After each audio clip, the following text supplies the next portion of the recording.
Welcome, everybody, to this episode of Talkin Fire. I'm Dean Babineau. I'm here with our guest, Brian Belhumer. Brian is a Battalion Chief, City of Providence Fire Department. Tiny state, big city. Hi, Brian. How are you? Dean, what's going on? Oh, little this, little of that.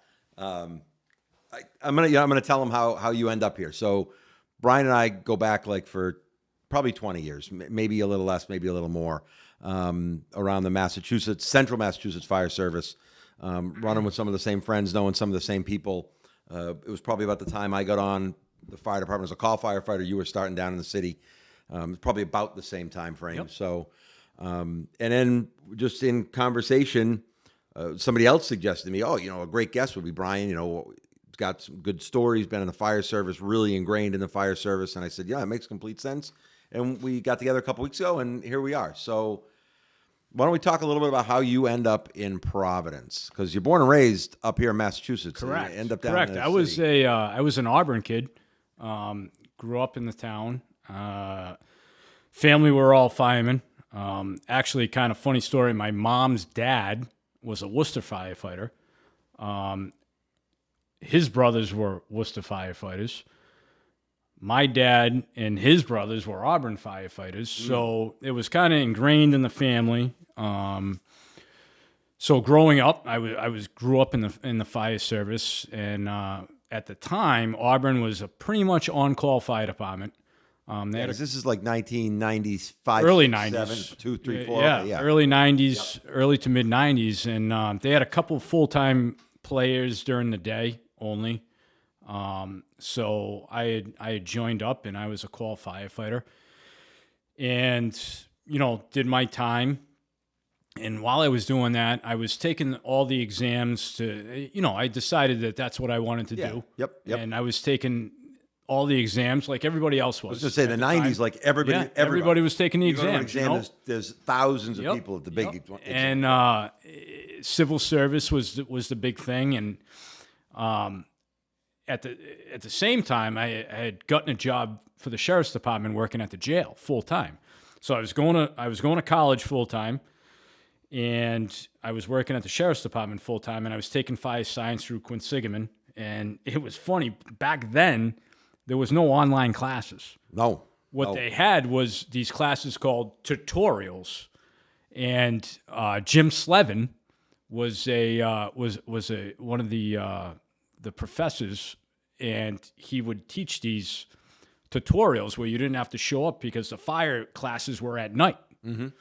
And I was working 3 to 11, so it just didn't jive. And he was, Brian, don't worry about it. We'll take care of you. And he actually did. And that was kind of like the first intro to online classes with these tutorial classes.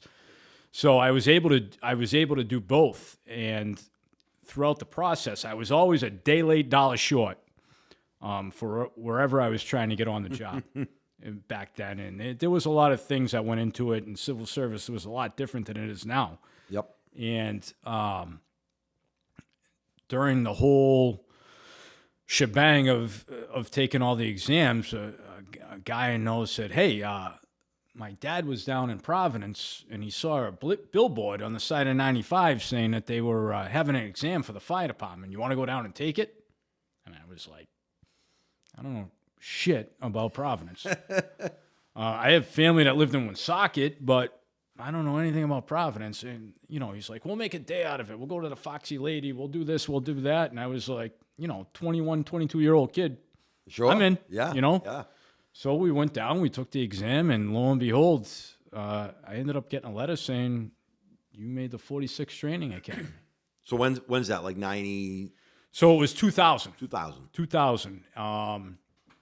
So they put on 2 schools for my list. And again, at the time, I look back on it compared to what's going on in the fire service these days. There were 4,000 people that took that exam.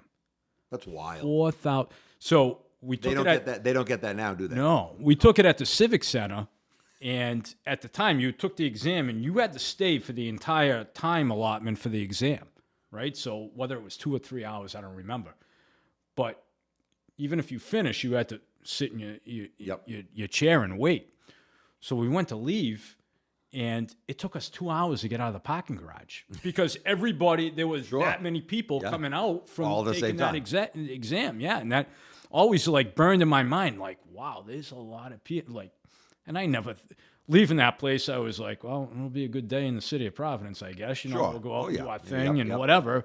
But when I ever got the letter, I was kind of taken back. And at the time, you know, you're 22 years old. I had nothing holding me back in Auburn or anything like that. I ended up finding an apartment in the city. At the time, you had 6 months to move into the city. That was the residency requirement at the time. So I got an apartment and lived in the city, went through the academy and graduated and became a Providence firefighter. So you got on in 2000. The test was in 2000. We got on in 2001, early 2002. Okay. Okay. So yeah. Yep. And so you became a city firefighter like post 9/11, like in that 9/11 world. Yep. Right after 9/11. Right, because like everything changed. Yep. I mean, the fire service, everything changed. There are defining things, right? We think about like around here, Worcester 6. There are defining things in the fire service. Very much so. But 9/11 changed everything in cities. Correct. You know, hazmat response changed. How they viewed risk. We never had white powder incidents. We never had even bomb scares or anything like that. Like our paperwork, our SOPs were very blasé. Sure. Compared to what they were post 9/11. Like, and that's to be said for any fire department, really. Yep. You know? So, yeah, that's really how I got my roots and how I started in the city. And then, of course, once you're there, I mean, you're not gonna leave, man. I'm assuming people don't often leave. No, a job like that. I mean, And back then, even if it didn't really matter at that point what fire department you got on. Right. You got on a fire department and you hit the lottery. Yeah. It didn't matter what the word was before fire department. You got on a fire department full time. That was your job, and you hit the lottery. Right. And at that point, like, I moved down there or whatever, and I started fresh, and I made new friends and everything, and like that just became my home fighter. But like, I could never see myself going anywhere. And I had a lot of family that lived in Worcester and worked in Worcester. I had a lot of ties to Worcester. And I would tell people, even if I, had the opportunity, I don't know that I would have left. I had made a name for myself, whether good, bad, or indifferent, like I made that name. Probably and all of them. And I was, that's where I was ingrained at that point. Like, we have a 6-month academy. There's not a lot of other fire departments around that have a 6-month academy. You put some time in. Sure. You put a lot of effort in. You put a lot of groundwork in. After you get through that 6 months, it's kind of ingrained in you. Yeah. You're not going anywhere. And you brought up Worcester now. I mean, Worcester and Providence are only, 45, 50 miles apart, maybe. And they're exact same fire department. That's what I mean. Same number of engines, same number of ladders, same. I could take you into Worcester and say, look at that house, blindfold you, spin you around 3 times, bring you to City of Providence, take the blindfold off, you'd think you're still in Worcester. Yeah. Yeah. It's same thing. I mean, it's that, I don't want to call it like that old New England city, but they're just New England cities. They're old school New England cities. Yeah. Man. And it all comes down to size, right? Like Boston's a big old school New England city. Correct. Then you got places like, Manchester and Concord, New Hampshire, that are just smaller. Correct. Old New England cities. And that's one of the cool things like about Providence in general. Okay, so we've alluded to the size. So what do they run? 14 engines? Is that somewhere? 12 engines, 7 ladders. We have a heavy rescue called the Special Hazards. Yep. Which is not to be confused with rescues around spots. Yeah, because in Rhode Island, the rescues are ambulances. Yes. Yeah, so you'd have a rescue. So somebody tells you from Rhode Island they're assigned to Rescue 1, they're on an ambulance. They're on it, right. Okay, so not what you might think around here. All right. So most places either have a special hazards like Providence, or they have a heavy rescue. Correct. To delineate the fact that it's not the ambulance. We run our own ambulance. We have 7 ambulances run at the cardiac level, which, again, to Massachusetts people, kind of like a morph in between intermediate, and paramedic. Yeah, so it's right. It's Rhode like Island came up with their own. yeah, it's like an intermediate that can do drugs, that can administer medication, not do drugs. Don't ask me what they are. I haven't. Whatever. Right, yeah. I haven't done that in a long time. But so we have 7 rescues. We have 3 battalion chiefs for 3 districts, an additional battalion chief on each group as a safety chief, and then we have a deputy that oversees the city on each group. So you get out of drill school, where do you go? You go to an engine, you go to a ladder? So when I got out of drill school, I kind of floated around for a couple of weeks, kind of filled in wherever they needed guys, and then I was assigned to Engine 5. Engine 5 in the city was notorious for you ain't going anywhere. No. It was really way up on the east side, up near Brown University, very affluent, part of the city. Just not a whole lot of fires. So you had some experience to call firefighter, so you knew the taste. You knew you liked it. Correct. And then you go to drill school 6 months.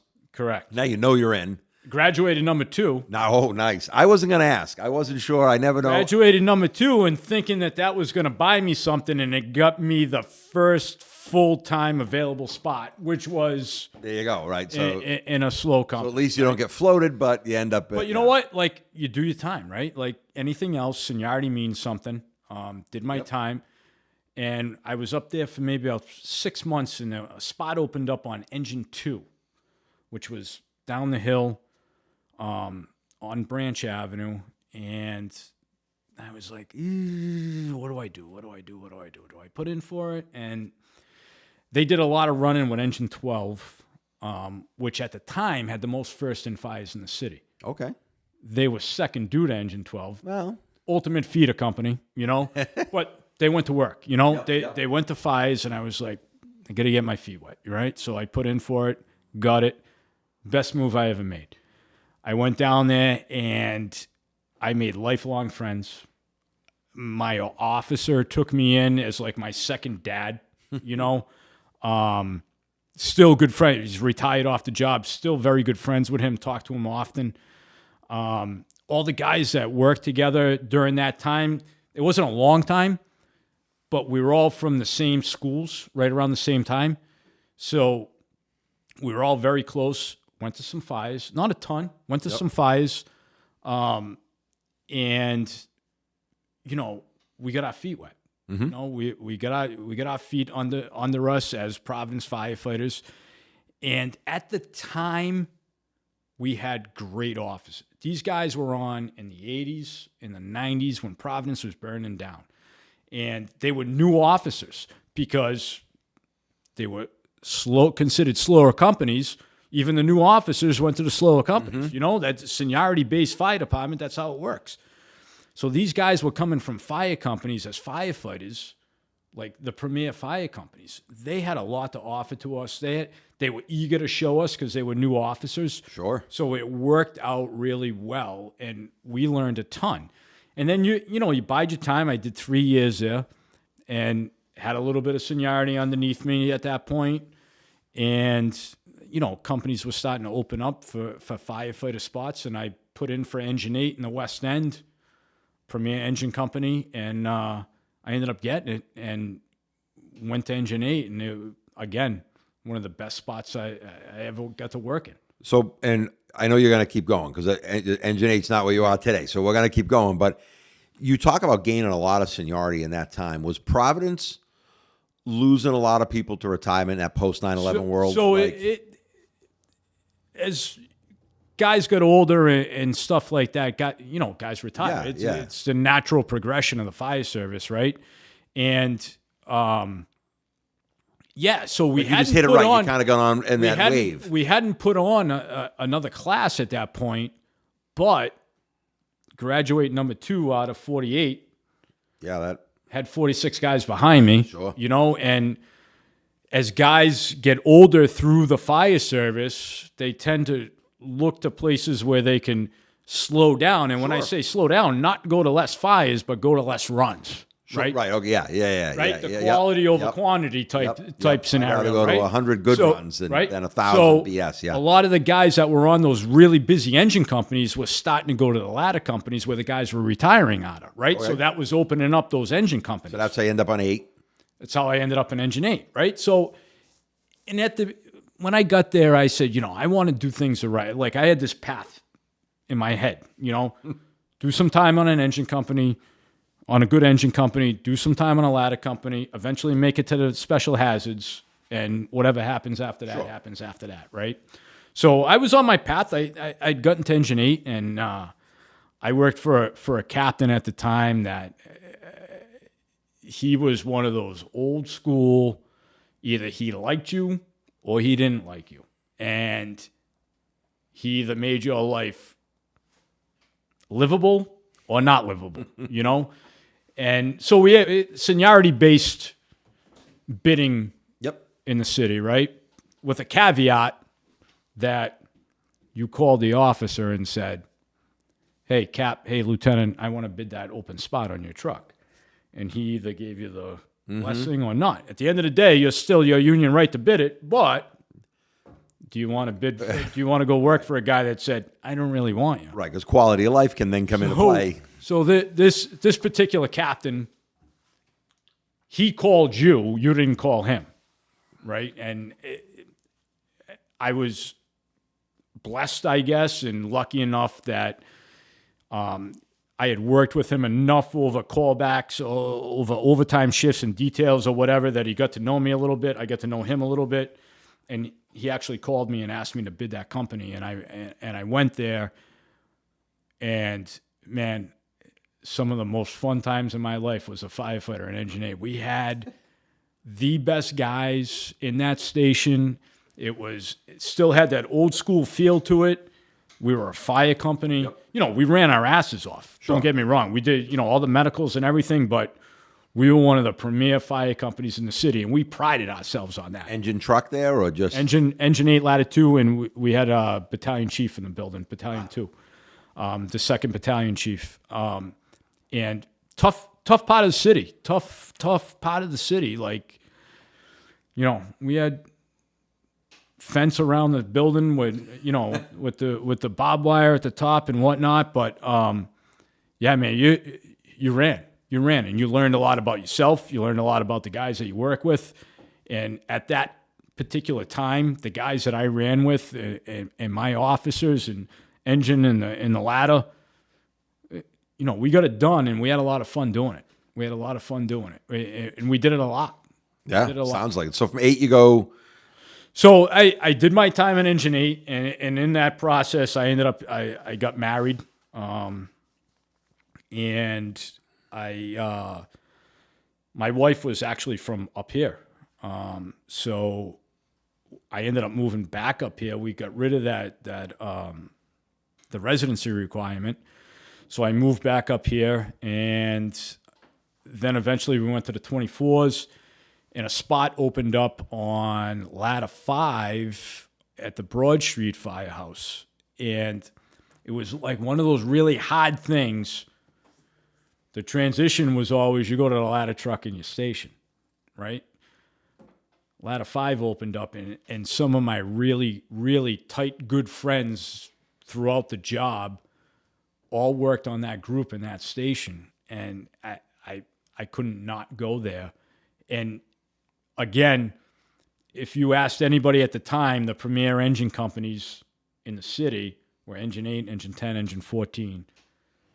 Ladder 2 at Engine 8, Ladder 5 with Engine 10, Ladder 6 with Engine 14, and then Engine 3 and Ladder 1 downtown, Engine 12 and Ladder 3. So it wasn't that I was going anywhere any slower. I just was leaving that station that I kind of grew up. Yeah, well, you say you spent 3 years there. Well, no, I did 3 years in Engine 2. I did 6 years in Engine 8.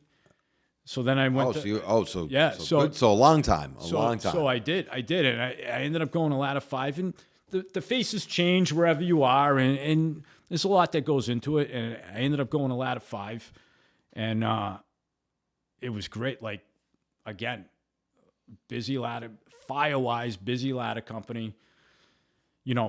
doing the ladder guy thing. Yeah, because you've been on Much different than an engine man's role in the city. because you've been on almost a decade at this point. Yeah. Give or take. I mean, Yeah, 8.5, 9 years. Pretty close. Yeah. Pretty close. Yeah.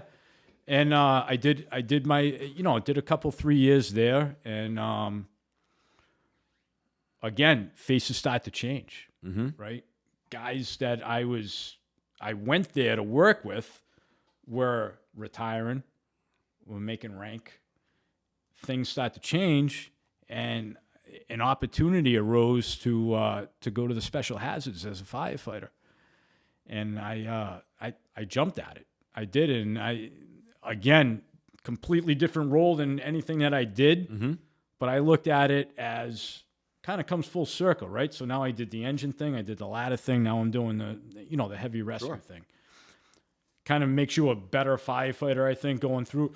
And again, compared to here where I grew up, you're a very defined role when you're in a city fire department, right? If you're an engine guy, you're an engine guy.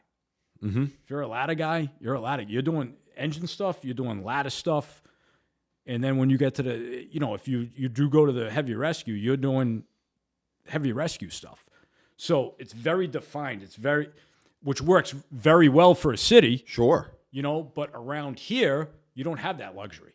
Right. When you're running, 5, 6, even 12 people a shift, you're still kind of doing everything. You're doing everything, which is kind of cool.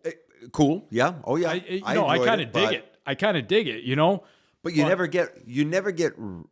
might get really good at the one or two things you love, right? But you never get really good at the whole engine or the whole truck or the whole rest. And I tell people that ask, they're like, well, what do you mean? And I'm like, well, one of my best friends was an engine guy. He was on engine 10 in the 90s, came on in the 90s. South Province was burning down. That kid has had the pipe for more first in fires than any 12 guys around here combined would ever have, right? Probably the best engine man that I ever knew, Luckily, one of my good friends. But on the flip side of that, I think he's gotten like 2 roofs in 34 years. Right.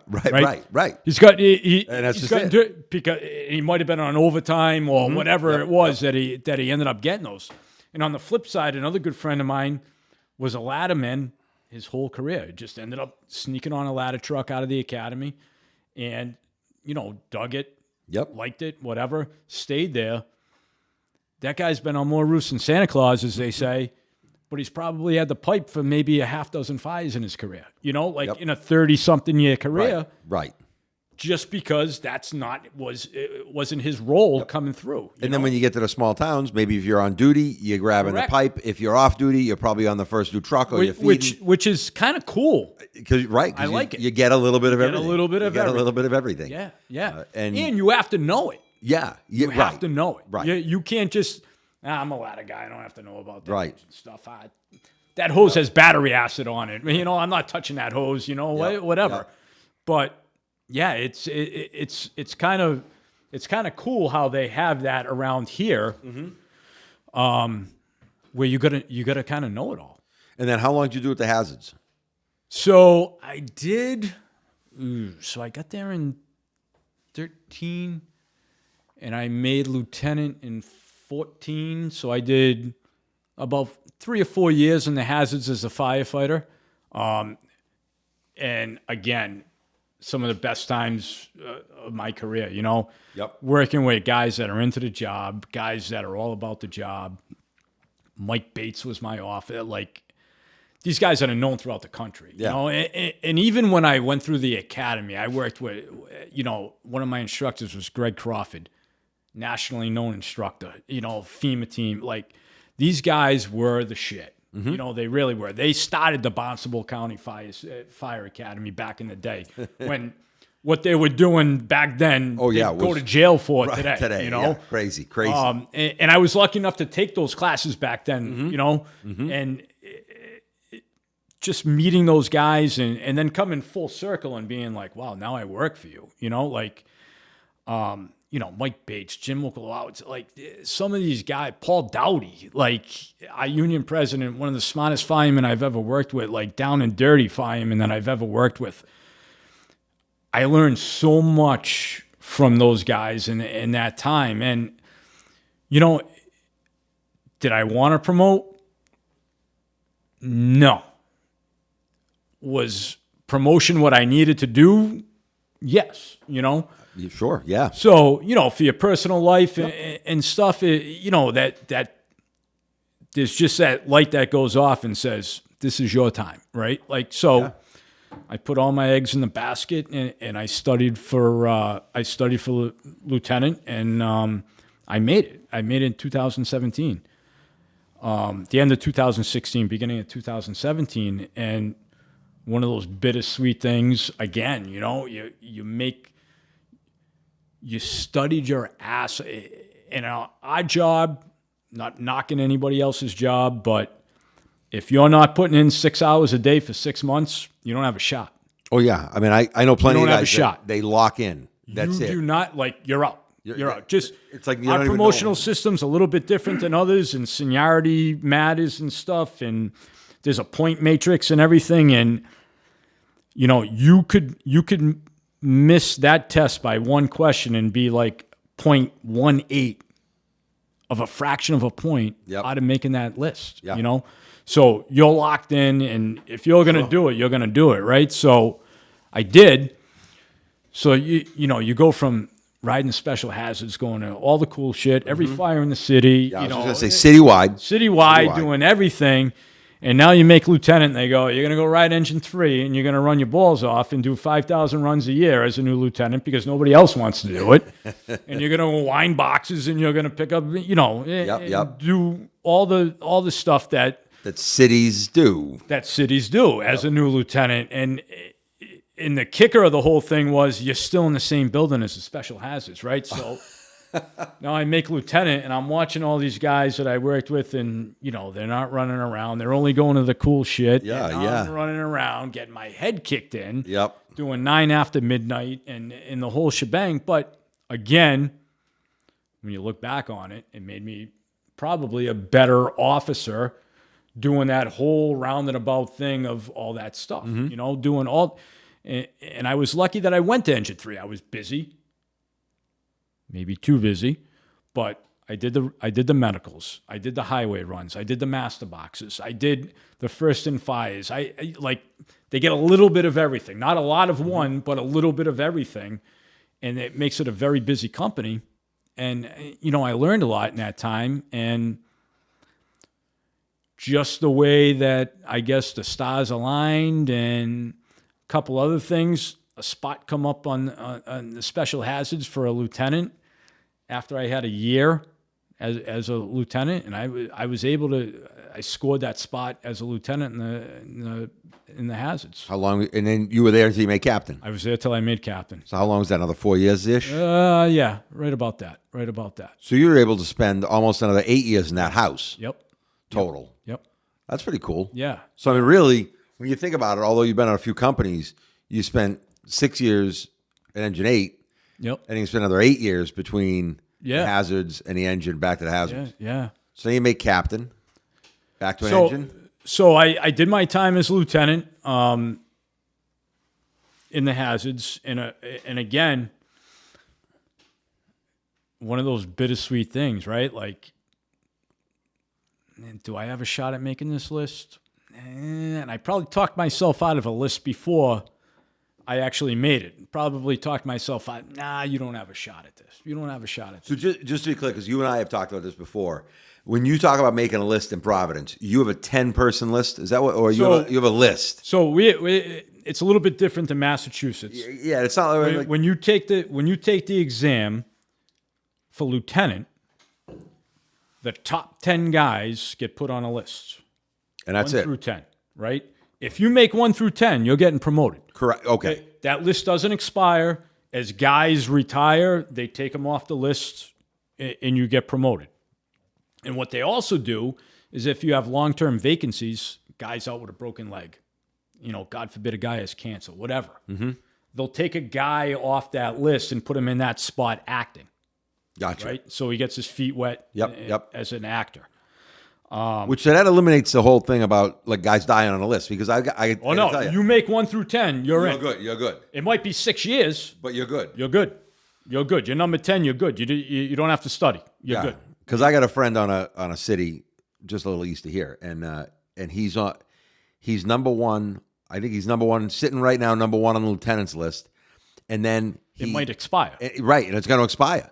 He's like, and then No. somehow he was able to also take the captain's exam because a number of people took whatever. So he's on that list too. And, he goes, and they're both going to die before there's an opening. Right. He goes, so here I am sitting. I could get made no problem to lieutenant, and then presumably. And the poor bastard probably paid to take both tests. Yeah. And he's smart, and he's a good fireman, Yeah. right? But he's going to end up in this scenario where potentially he doesn't get promoted. So one of the nice things about our job is we do factor in seniority, right? So really, mathematically, and I'm not going to get into the point matrix, but mathematically, it's pretty much impossible to make lieutenant without 10 years, right? So what does that do, right? And because we can run our own exams, we dictate what the study material is, right? So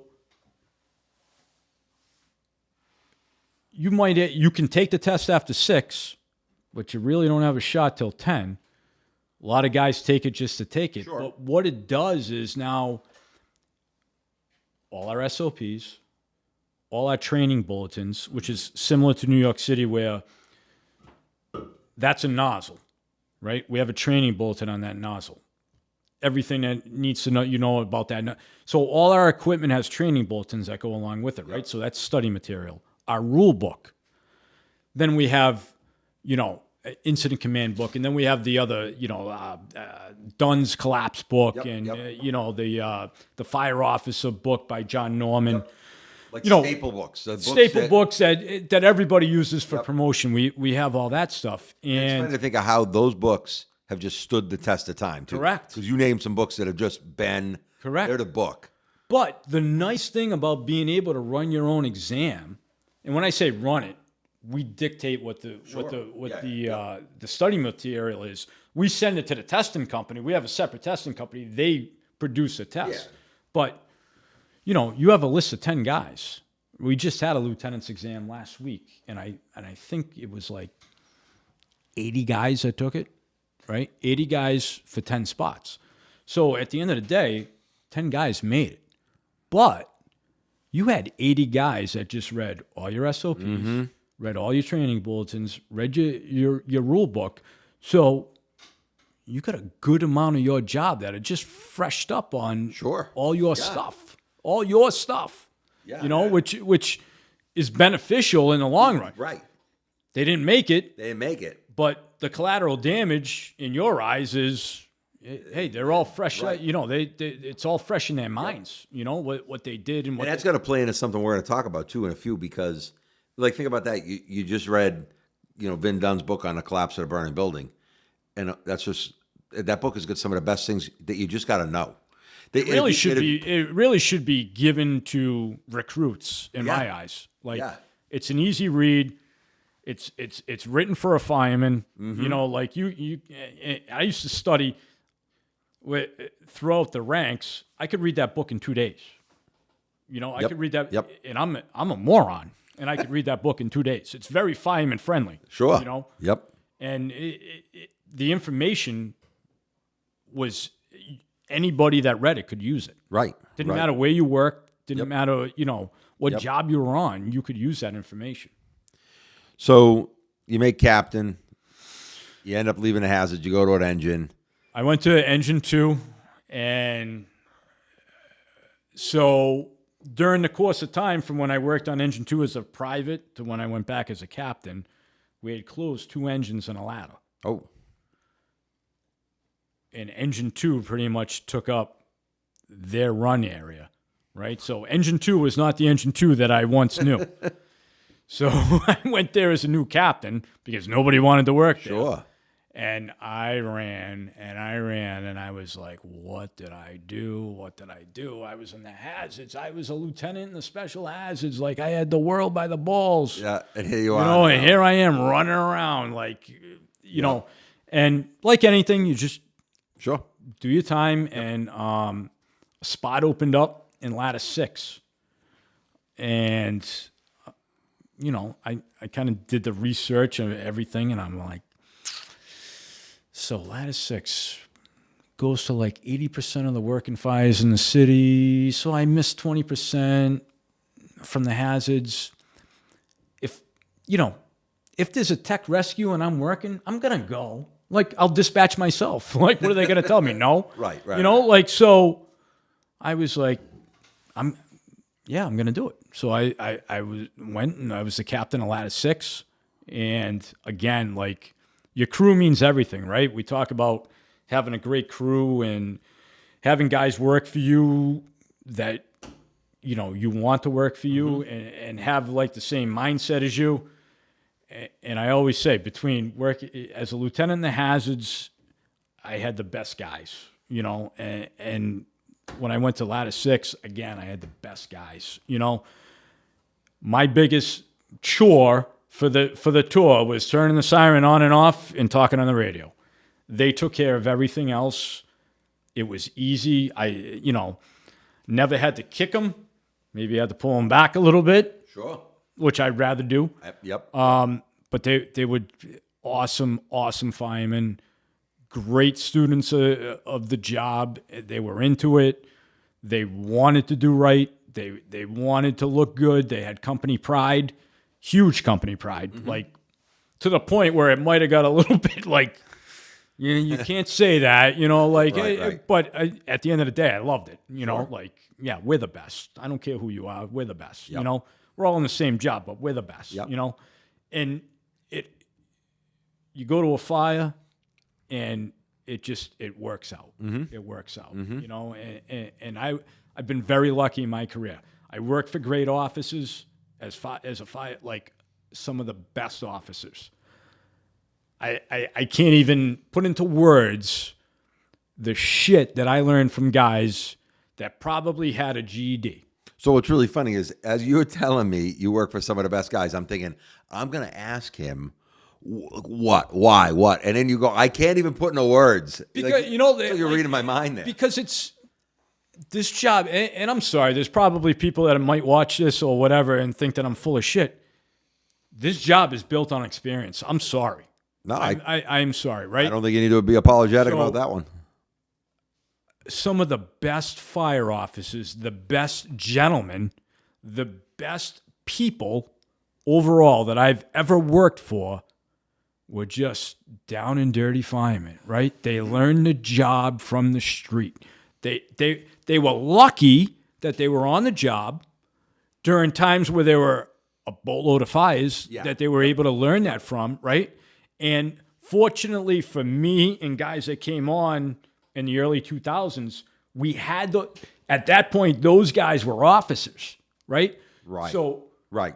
Everything they learned as firefighters, they were now given out like through the heyday. Sure. Now they're officers, and we were able to learn from them at that point. Yeah, right? when you think about it, those are the people that presumably they're like post-Vietnam. And that's, I was just going to say that. Post-Vietnam like, vet. I had Vietnam guys. Yeah. And because that's the timing now. They like, were just, they were gentlemen, number one. Yep. They were gentlemen, right? And they were scholars of the job, not so much as they went to a ton of classes, but they went to fires and they learned from every fire they went to.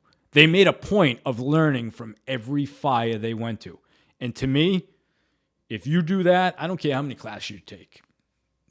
That guy's always going to have the edge. Yeah, that guy's always going to have the edge. That tailboard talk, that debrief, whatever it is, right after the job, maybe you get back to the firehouse, talking about, hey, what did we do well? What could we have done different? What could we have done better? Mike Bates, you know, and I talk about him a lot. He was one of the best. You know, he's nationally known. Go to a fire and do our thing. We'd be packing hose. Take us back in the building, right? And he'd be like, all right, the fire started there. Do you see why it went up that wall? Do you see why it went here and went there and did this and did that? Like, you went, So now you're actually like, you worked it. Now you're looking at it again afterwards. Somebody's explaining it to you on top of that, right? Because in case you were a nitwit and you couldn't read it, like now somebody's telling you, you just learn that much more about it. Right. It's just, you can't duplicate that. You'll never duplicate Right. that. And people can read a book about that. They can watch a video about that, unless you've lived that. Yeah. Because you might not understand the true value. Yeah. You know, you're telling me Mike Bates brings you back in. You're bringing value. And then again, you learn from those guys as how they were officers.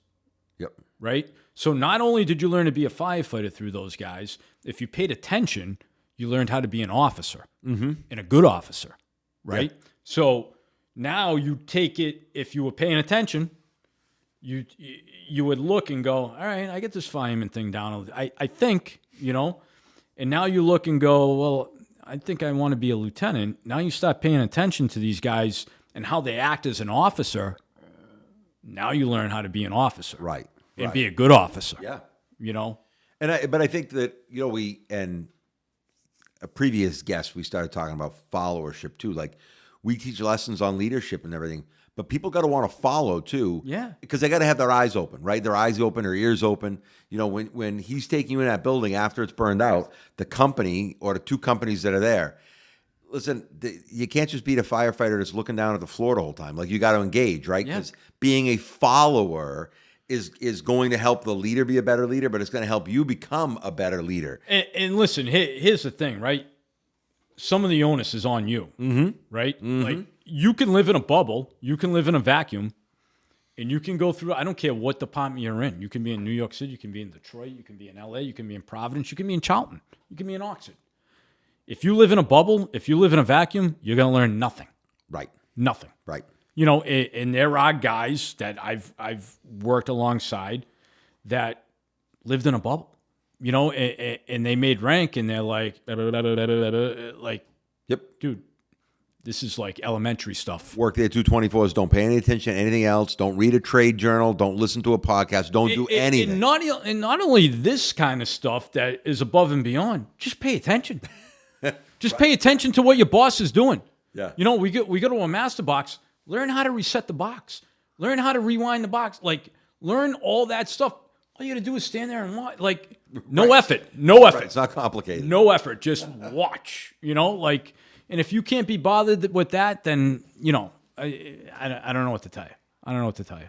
So now in your role, Battalion Chief, yes, you supervise the supervisors. Like, completely different. So now we're up against something else, because you went from supervising the boys and girls doing the work again to supervising the supervisors. Again, I very competitive examination process. Oh, I can imagine. Through all the ranks. Right? There's more lieutenants than there are captains. There's Correct. more captains than there are bat chiefs. It's just like that. There was a chief's test that was announced, and again, you sit back and you kind of run the numbers, and you're like, I get a shot. You know, and I'm going up against like 5 other guys. We all have the same shot for like maybe one spot, the way that it all works out with the seniority points. And I'm like,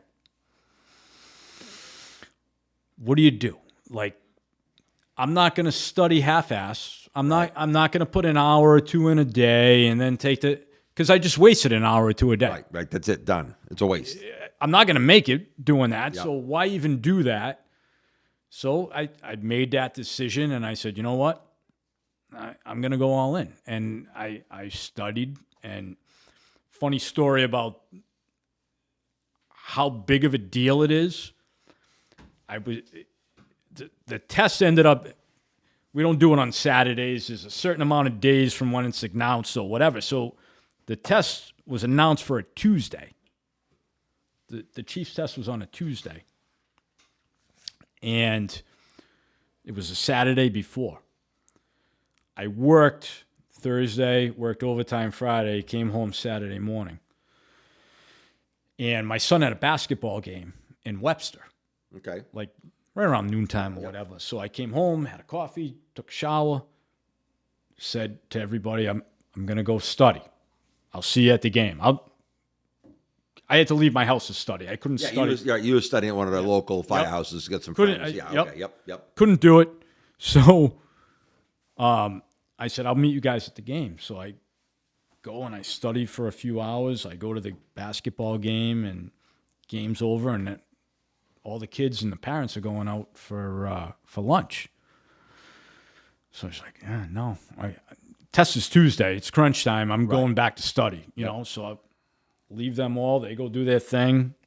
Sacrifices you make. Mm-hmm. Yep. I go and study, and I get a phone call from my stepdaughter that my wife is like laying on the bathroom floor, sick as a dog. So I was like, well, what did she eat? You know, thinking food poisoning, right? Right.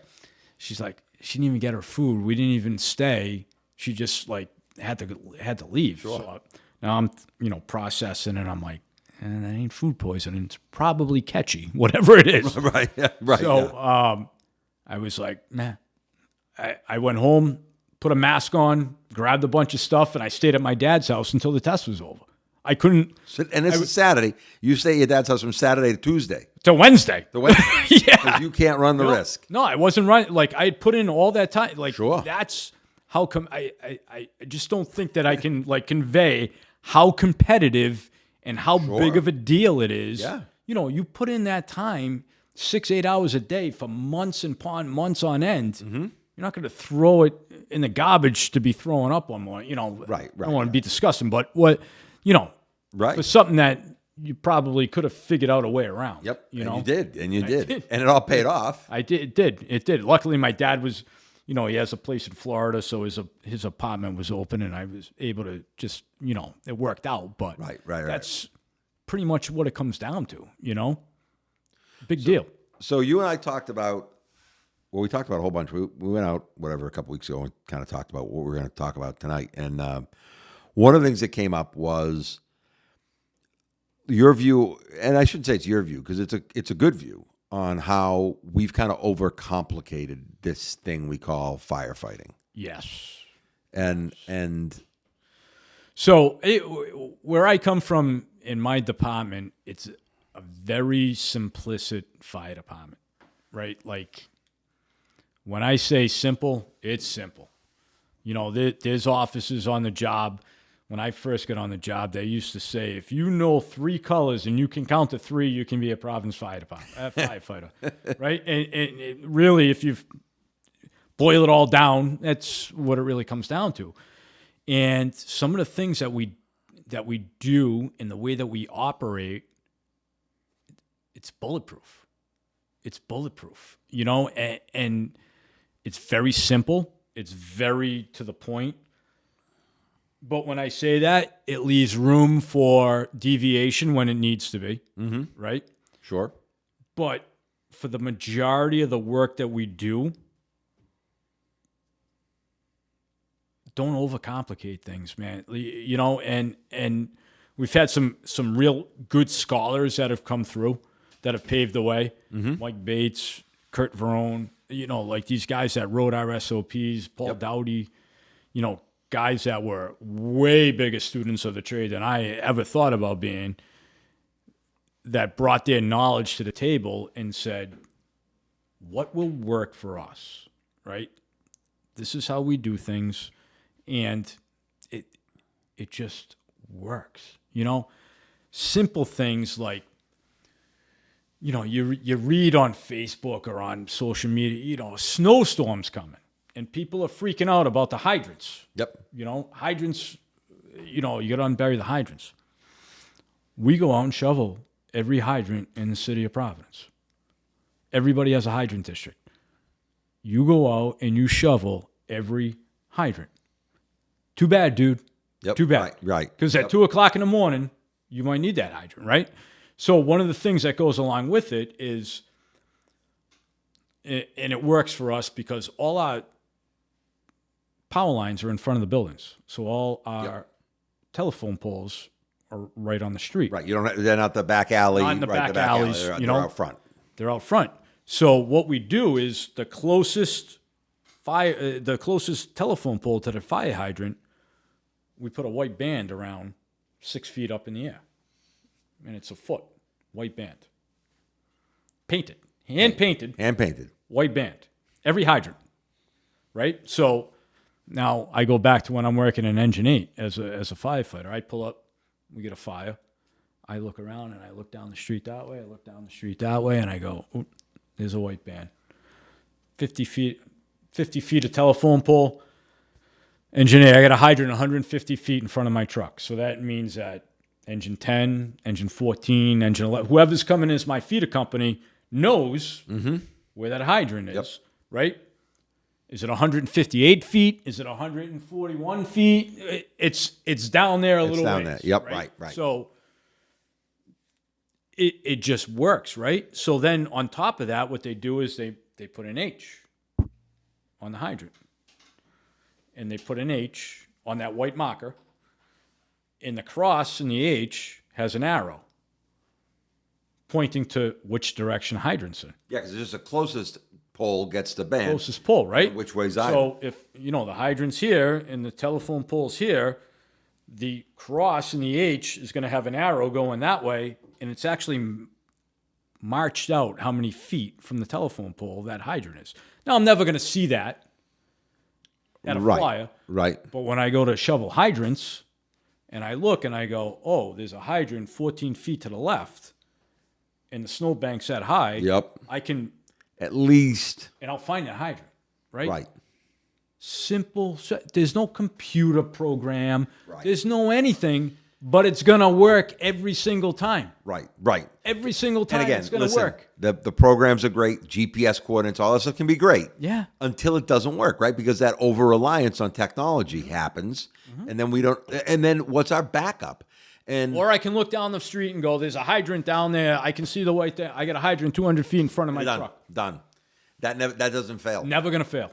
And if the radio failed, all they do is they pull up and you look at them and you go, hey, 150 feet. That's it, right? There's no... And luckily, not to say, I know there's people probably watching and going, well, that's nice that you got hydrants like that, but we don't. But just an example of simple still works. Right. Simple still works. Yeah. Yep. Just stupid little stuff like that. Our SOPs for a building fire, bulletproof. First in engine goes to the fire. Yep. Pull, the officer decides what size line and where that line's going. Goes to the fire. Second in engine company. Dude, you're getting water. I don't care how you do it. I don't care whether you have a water drop, right? You're in charge of water. So you better get water to that, forward lay, reverse lay, whatever it is, you're in charge of that. You get water. Once you get water, then you redeploy and pull a line. Third in engine company, you ditch your truck, and you're pulling a second line. You're either going to back up the first line, or you're going to go to the floor above that. The feeder company takes their line and goes to the next available floor above. There's a line on every floor. There's water established.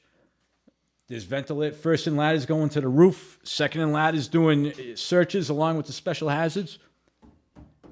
Just every single time. Every time. And it works. Mm-hmm. It works. As a chief, I don't have to tell those guys to do a blessed thing. Right. So the only I show up and I go, Ham and Hill command. And I just watch it unfold. And the only thing you got to contend with is if something deviates. Do I need something goes wrong? More help? Right. Do I need? Are they losing this? Are we getting this?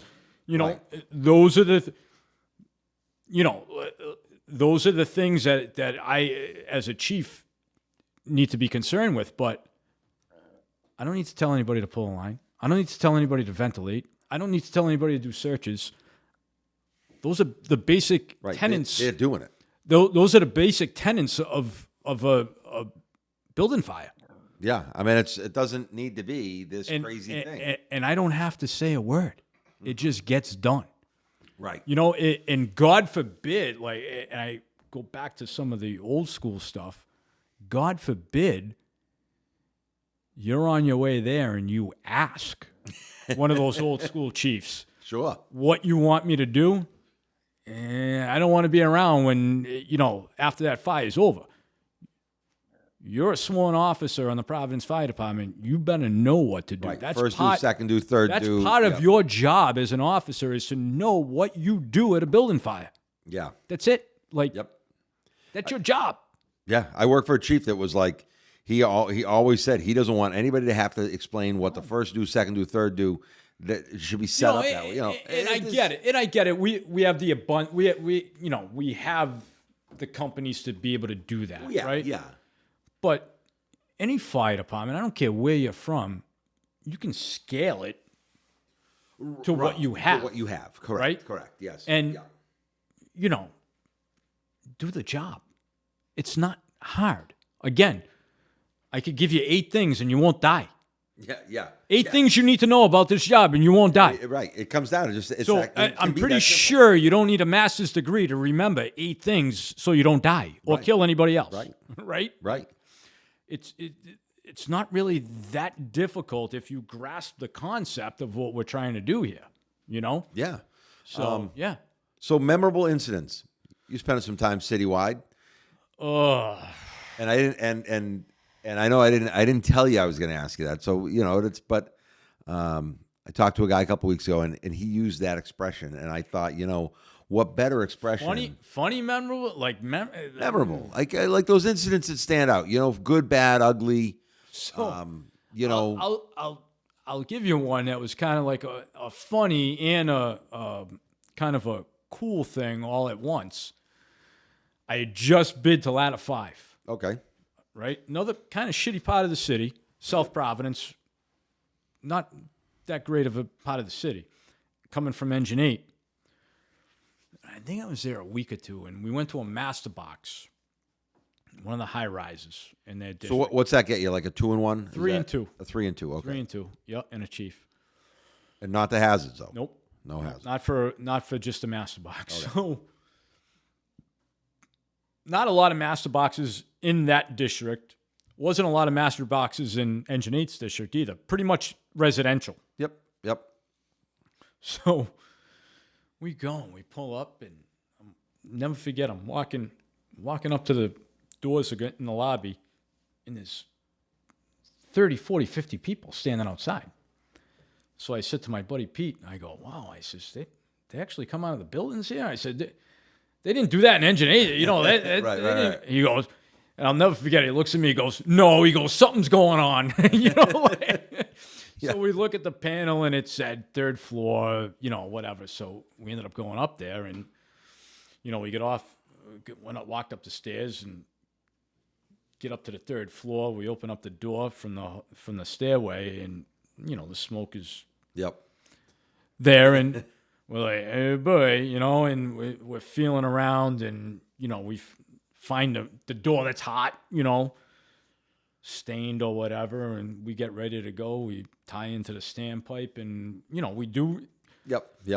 All the stuff that we do for a master box 10 times a day, we do the same thing every time. Now we're putting it to work, so again, going back to keep it simple, just do the same things, and you're good, for the most part. Yep. And so we got everything tied in, and we're ready to go. And the officer pops the door, and we ended up making a grab. No. We ended up making a grab, and kind of a sob story where the guy had worked for like a Fortune 500 company for years, was doing really good, and something happened in his life. He kind of spiraled out of control, ended up living in this assisted living building. And we ended up grabbing him. It's burnt up pretty good. But he lived. And he actually came back to the firehouse, I don't know, a month or 2 later, just to talk to us or whatever. And that was pretty cool. It was, like one of them things where just came in as a master box. Yeah, right. Could have been food on the stove like it is 99% of the time, but we did what we do every time, and it worked, and we made a grab. We made a grab. Because it's all about reps, right? So you get the reps in, you do it the same way every time, you respond the same way, and then there you go. Now everything lines right up, and there's a dude alive today, or at least then. I mean, that was a decade ago or whatever, but like there's a dude alive today because Providence Fire did it Correct. the way. Correct. They did it their way, and they did it every time. Correct. And that's like one thing that's like one of them things that kind of like, only because it was like not odd, but it's not every day you go to a master box without a phone call saying there's a fire or whatever. But it was just everything just worked the right way, and at the end of the day, like it all worked the way that it was supposed to. That somebody lived that maybe wouldn't have, Right. And so that stands out. But even that conversation between you and the other guy walking in, looking at the crowd and going, "Hey, dude, what's up with this? They don't do this in the other part of the city." Joking, like. Right. But that sets they don't come out. And he's like, "Yeah, they don't. There must be something going on." Okay. And not a very English speaking part of the, so whatever. It wasn't like people were coming up to us saying there's a fire on the 4th floor or whatever, or we had to figure that out on our own. Mm-hmm. But yeah, and I've had a couple other ones where another funny one was when I was in Engine 8. We ran a lot with Engine 3, and they had a, guess what you want to call a nuisance building. Okay. Right? So another low-income housing building that they went to for EMS runs, master boxes all the time, whatever. And at the time, the captain Engine 3 had a little bit of juice on the job, right?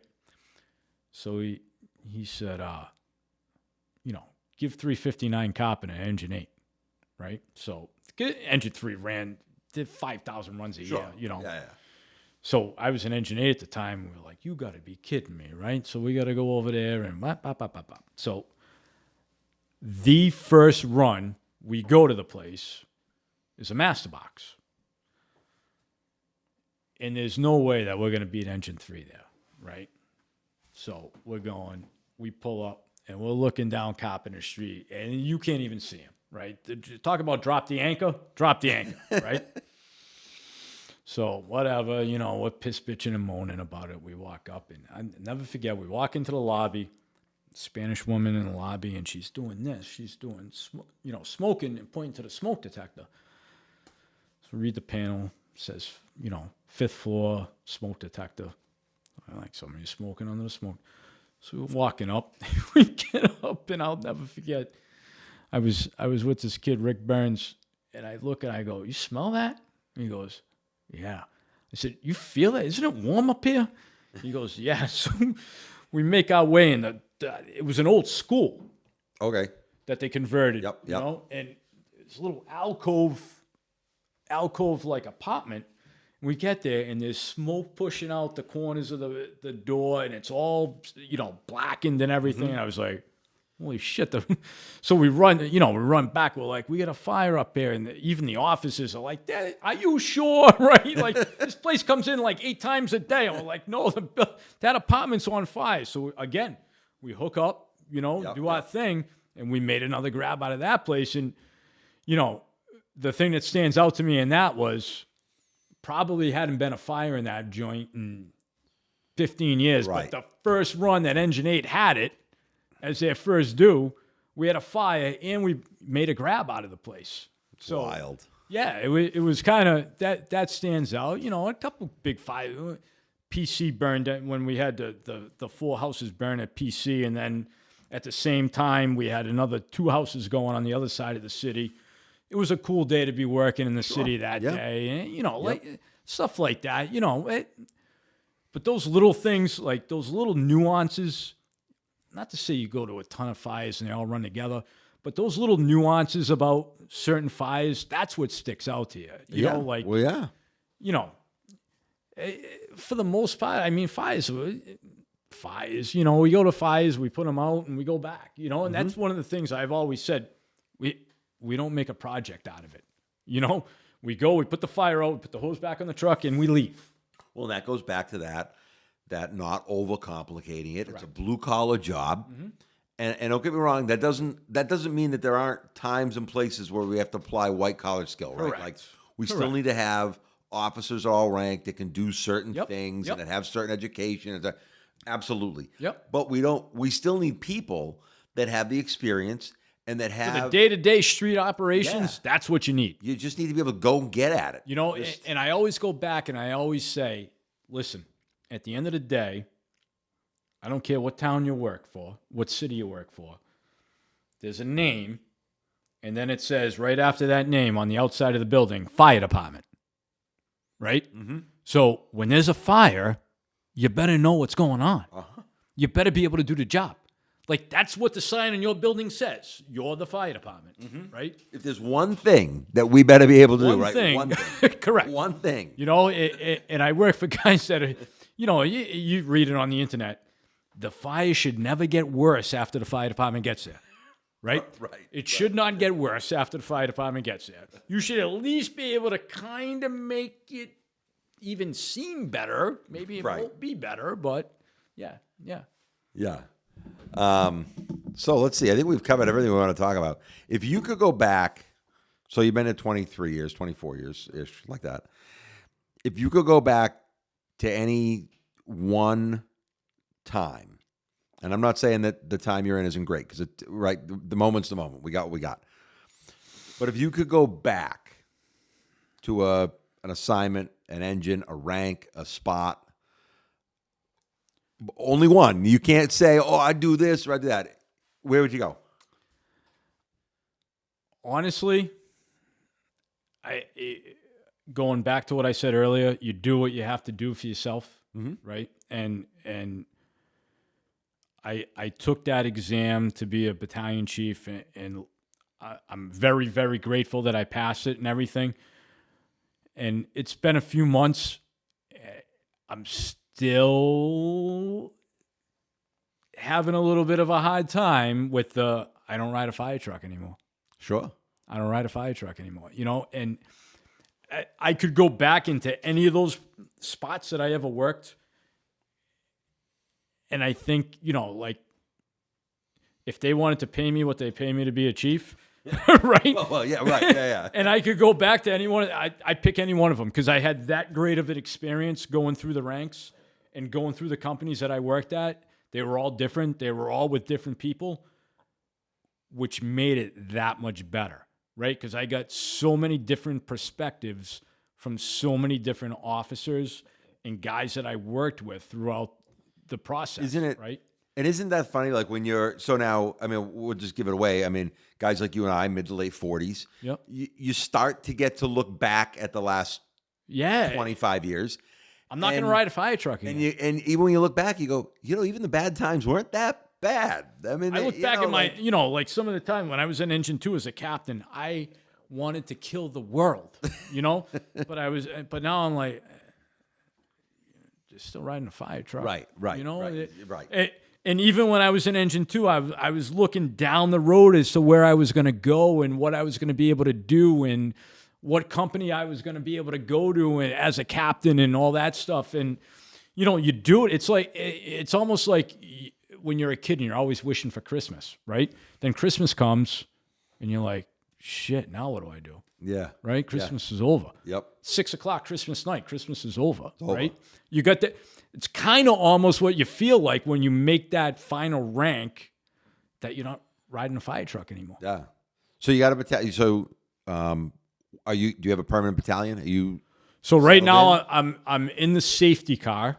I'm the safety chief on one of the groups. Yep. And it looks like probably this time next month I'll be in Battalion 3, and I'll have the third battalion district on one of the groups as my own district. Ah, okay, so that's cool. Yeah. Which would maybe, you know, fit a little bit more because you're kind of doing more runs. Back and you got your own. I'm going on runs as a safety chief or whatever, but it's still somebody else's. It's still somebody else's run. You're just there to do the safety role, which is important, but it's not very much so. Yep. It's not what you. Yeah. And I'm probably not the, you know, poster child for safety. I've only been to a handful of fires. We've interacted a couple of times on different scenes, right? And I won't comment. How about that as the host here and your friend? I like to wear that shirt that says "Safety Second" when I go to work, and some of the other chiefs don't really. You need to have a sense of humor. It is what it is, you know. But you got one more. That's really like I look back and it goes by in a blink of an eye, and the stuff that you wish for, almost, you look back and you go, I don't ride a fire truck. Like that's a tough pill to swallow. Sure. When that's all you've done. Yep. And I relate it back to, you're a firefighter, you ride a fire truck, right? You're a lieutenant, you ride a fire truck. You're riding a fire truck, a little bit different position, but you're still a working boss, right? You make captain, pay rank, maybe, like where we put a little bit more responsibility on our captains, at a incident, they get a little bit more responsibility, but they're still working. They're still riding the fire truck. They're still in the station with the boys and girls and whatever. Battalion Chief.